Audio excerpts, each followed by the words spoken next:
इस अकादमी में जानता था कि ब्लैक स्मिथिंग डिपार्टमेंट बेकार है। इसलिए जब हर डिपार्टमेंट के टॉप स्टूडेंट्स का डेमोन्स्ट्रेशन शुरू होता है, तो किसी को भी ब्लैक स्मिथ से कोई उम्मीद नहीं होती। सबसे पहले कॉम्बैट डिपार्टमेंट का एक स्टूडेंट एरिना में उतरता है और उसका मुकाबला एक स्पेशल सी रैंक कॉम्बैट रोबोट से कराया जाता है। और जैसा सबने सोचा था, वह एक ही वार में उस रोबोट को तबाह कर देता है। रोबोट के टुकड़े पूरे एरिना में उड़ जाते हैं और सभी स्टूडेंट्स तुरंत तालियां बजाने लगते हैं। इसके बाद सपोर्ट डिपार्टमेंट की एक लड़की अपनी रेवेन के साथ एरिना में आती है। उसका मुकाबला भी उसी सी रैंक रोबोट से होता है, लेकिन इस बार उसकी आर्मर और भी मजबूत होती है। फिर भी उसकी रेवेन के लिए यह कोई बड़ी बात नहीं थी।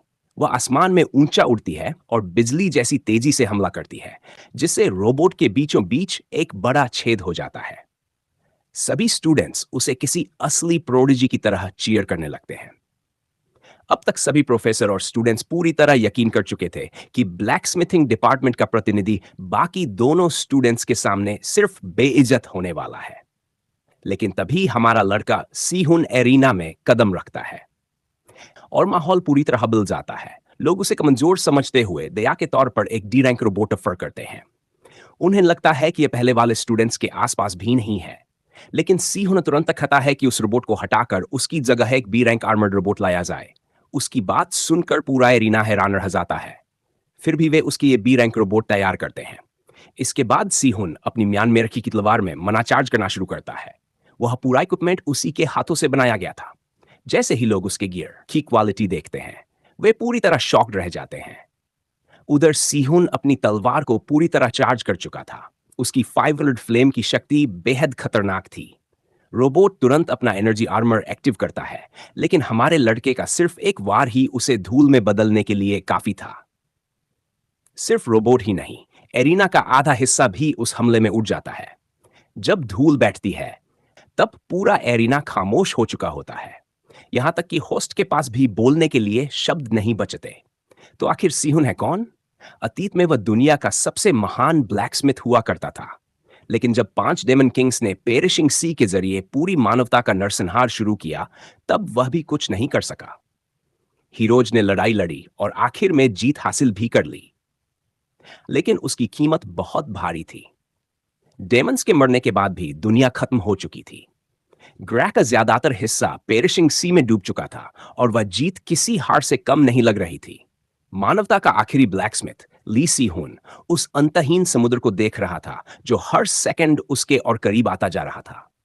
उसके साथ सिर्फ 3 हीरोज बचे थे, जो बुरी तरह घायल थे। वे सिर्फ इसलिए डेमन किंग्स को मार पाए थे क्योंकि उनके पास हमारे लड़के द्वारा बनाए गए हथियार थे। लेकिन अब उनका समय भी खत्म हो चुका था।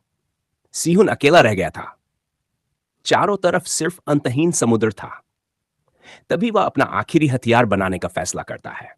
पास समय भी नहीं था और संसाधन भी नहीं। फिर भी अपनी यूनिक स्किल की मदद से वह अपने ही शरीर से एक खास अयस्क निकालता है और एक डैगर फोर्ज करना शुरू कर देता है। और जैसे ही पानी उसे छूने वाला होता है, उसका हथियार तैयार हो जाता है। फिर वह उसी डैगर को खुद के सीने में घोंप देता है।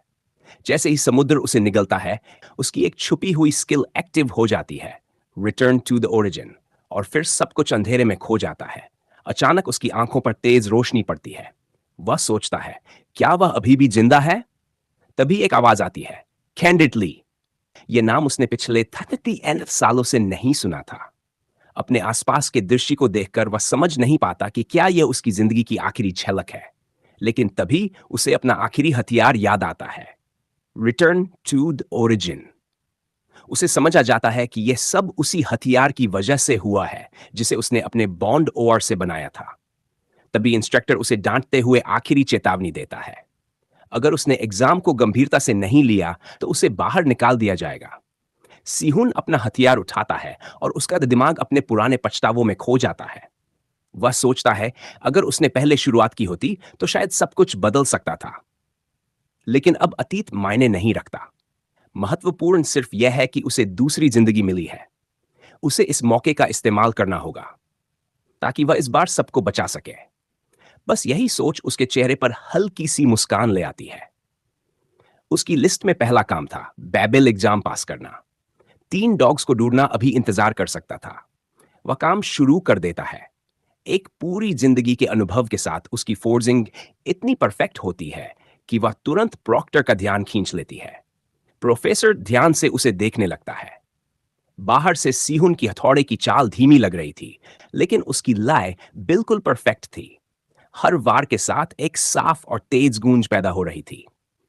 मटेरियल्स चेक करने के बाद प्रॉक्टर समझ जाता है कि यह क्राफ्ट्समैनशिप टॉप टियर है। यहां तक कि असिस्टेंट हान भी उसकी क्वालिटी देखकर हैरान रह जाता है। दोनों को पूरा यकीन हो जाता है कि यह पीस एग्जाम पास करने के लिए काफी है। लेकिन तभी सबको शॉक देते हुए सीहुन अचानक उस आइटम को तोड़ देता है। इस नई जिंदगी में वह कोई औसत चीज बनाकर अपने स्टैंडर्ड से समझौता नहीं करना चाहता था। असिस्टेंट हान गुस्से से भर जाता है। उसे लगता है कि सीहुन ने स्मिथी का अपमान किया है। लेकिन सीहुन शांत रहते हुए सिर्फ एक मौका मांगता है, असाइनमेंट दोबारा बनाने का। जब हान विरोध करने की कोशिश करता है, तब प्रॉक्टर उसे रोक देता है। वह कहता है कि सीहुन ने कोई नियम नहीं तोड़ा है। फिर वह लड़के की तरफ देखकर याद दिलाता है कि उसके पास सिर्फ 6 मिनट बचे हैं। लेकिन सीहुन आराम से कहता है, मैं इतनी घटिया चीज सबमिट नहीं कर सकता। उसका आत्मविश्वास देखकर प्रोफेसर भी प्रभावित हो जाता है। हमारा हीरो फिर से शुरुआत करता है, लेकिन जल्दी ही उसे एहसास होता है कि उसका युवा शरीर उतना मजबूत नहीं है जितना पहले हुआ करता था। उसके पास मना भी कम ताकत भी समय तेजी से खत्म हो रहा था। उसे कोई ऐसा तरीका चाहिए था जो उसकी मौजूदा हालत में काम कर सके। तभी कमरे में एक अजीब सी आवाज गूंजती है। सभी लोग उसकी तरफ देखने लगते हैं। बाकी कैंडिडेट्स हैरान रह जाते हैं क्योंकि सीहुन खुद अपने हाथों से इग्निशन स्टोन्स में मना भर रहा था। एक स्टूडेंट उसे चेतावनी देता है, अगर वो जल गए तो पूरा कमरा उड़ जाएगा। लेकिन हमारा लड़का किसी की बात नहीं सुनता और सीधे उन स्टोन्स को फोर्ज में फेंक देता है। पूरा कमरा अफरा तफरी में बदल जाता है। कोई फायर एक्सटिंग्विशर चिल्लाता है तो कोई बाहर भागने लगता है। यहां तक कि हान भी प्रोफेसर से दखल देने की गुजारिश करता है। लेकिन प्रॉक्टर शांत रहता है। वह कहता है, आग के बहाव को ध्यान से देखो, नए लोगों की तरह घबराओ मत। उनके सामने 5 कलर्ड फायर डेमन उभरता है। ये अलग अलग इग्निशन स्टोन्स की रेजोनेंस से बनी हाई टेम्परेचर फ्लेम थी।